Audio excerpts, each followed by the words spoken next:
زنبور یکی از دلایلی است که سیاره ما این گونه است. بدون زنبورها انسانها زنده نمی‌مانند. این حشرات به تولید حدود 1/3 کل غذایی که می‌خوریم کمک می‌کنند.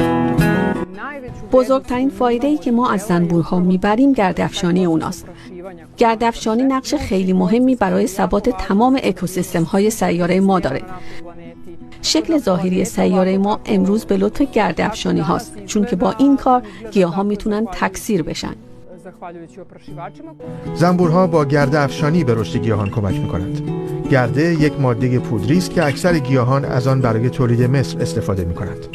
اما جمعیت بسیاری از گرده افشان‌ها از جمله زنبورها در حال کاهش است. همونطور که انسان‌ها خانه‌های بیشتری می‌سازند، خانه‌های زنبورها در حال ویران شدن است. حالا هتل‌های جدیدی برای زنبورهای عسل در صربستان افتتاح شده تا با این مشکل مقابله کنند. این هتل‌ها مخصوص زنبورهای به اصطلاح منفرد است. آنها در کندو زندگی نمی‌کنند.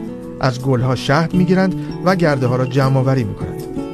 زنبورهای منفرد نیش نمی‌زنند. بنابراین کندوهایشان را می‌توان در باغچه خانه هم نصب کرد.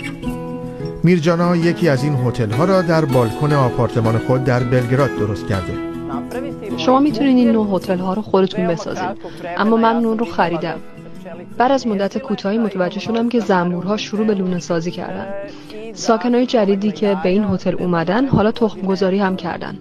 بنابراین سال دیگه اوایل بهار میتونیم منتظر نوزادای بیشتری باشیم.